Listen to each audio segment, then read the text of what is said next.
Hey guys, I created this video a while back. I think it was like 2009, and I wasn't even thinking about this video to be that popular. As you can see right here, it has gotten over 86,000 views on YouTube, and I have been getting a lot of email requests saying that this video is like way too fast and is there any way you can make an instructional video. So that's what I'm gonna do. In this video, I'm gonna show you how you can change the background of this image and make it slow it down a little bit. So let's learn how to do that. Alright guys, now we're in Photoshop. So what I'm gonna do is I'm gonna bring in my images. So let's bring the picture first, just drag and drop in there. So here it is. If you have, let me just minimize that because we're not going to be using the adjustment layer part for this part of it. Alright, so as I was saying, if you have seen any of my past videos, you know I like to work on my background. I don't like to work on my background layer. Instead, I like to make a copy of the background layer so I can compare and contrast to where I started with and where I ended up with. So what you can do is, if you want to make a copy of your background, you could do it one of two ways. One way is just press Control J on PC. That will make a duplicate of your layer. Or another way is just you could just hold your background layer and drag it down to this envelope looking thing right here. That will also make a copy of your background layer. So with that said, next thing what we're gonna do is we're gonna click on this layer mask right here, but hold down the Alt key. And what that will do is it will, right now it really didn't do anything because there's a background layer right here. That's why it's doing it. So I'm gonna unhide that. Actually, I'm gonna hide that, and now go select this one. And right now what happened was there's nothing here. So by us putting a layer mask on there, it has hidden everything that was on that layer. So if we want to bring something back, we can just click on this icon that looks like a black icon and just click on it and press the B key, and that will select the brush. And then up here where our opacity is, we can change that to be 100%. You could just type it in like 100 if we want it to be, or if you want, you could just drag it. There's a drag or cursor right here, go all the way down to 100%.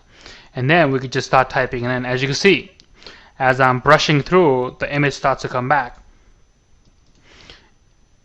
And then more and more that I paint, and the image will start to come back again.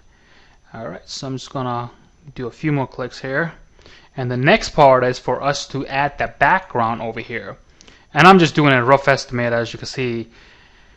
But later on we'll clean this up even better. So this is just giving me a rough estimate of where I want this picture to be and where the background needs to be. So I'm going to zoom out.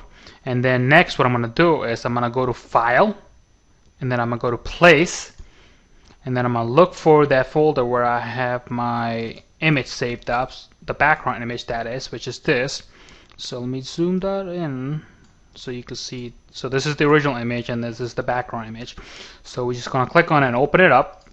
And what this is going to do is going to place it right here. I'm going to push this out here and then click on this checkbox to select the selection. And the reason why this is on top of the person's face is because the layer over here is on top of it. So we're just gonna use the hold down this layer and then just drag it down. And you see when I did that, the background image went back. So let's click on our arrow thing right here, which is a move tool, and it will select the background. And I'm gonna hold down my shift key and then start dragging it. And the reason why I do that is because it will resize it proportionally, as compared to if I don't hold down my shift key. This thing would be like all over the place like this, and it's not really gonna look nice. So if you wanna have your image to be proportional, just hold on your shift key and then start dragging it, and it will start to adjust it proportionally. So there we go. And then just click on this checkbox, and then click back in here on the top layer, which is our image, and then click on the layer mask right here where it looks like black, and then press the B key.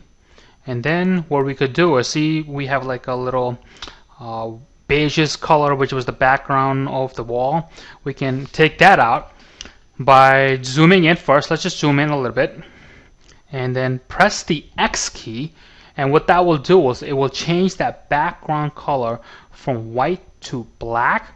So right over here, as you can see, right now the background color is white, and we want to change it to black, so we just press the X key. And what that will do is anything that we want to hide it, once we change the background color, it's going to just hide that particular color of the picture. So there we go. And then we're just going to fine tune this bad boy. And I'm just going to give you a rough estimate of what you can do, but obviously you can fine tune it in your images. So let's just do a few strokes just to give you an idea. Well, oops, I think I cut her hair here. Alright, so you could just go back and forth. A good thing about using adjustment layers is, like, for example, if I went in here, oops, I messed up our face, I can press the X key, and that will change that background color to be white again, which means if I paint it again, it will adjust the thing that I just erased it. Unlike the eraser tool, once you erase it, you can go back. Let's say, for example, if you erased it like here, wherever, right? And then if you want to go back, you could only go back to it, undo it so many different times.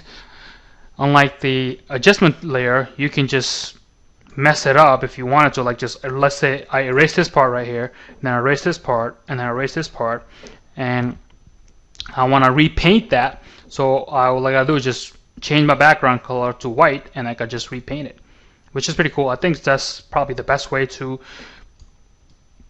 use this. So I'm just gonna fine tune it a little more right here, just to give you an idea. And a little more right here, and a couple of brush strokes here.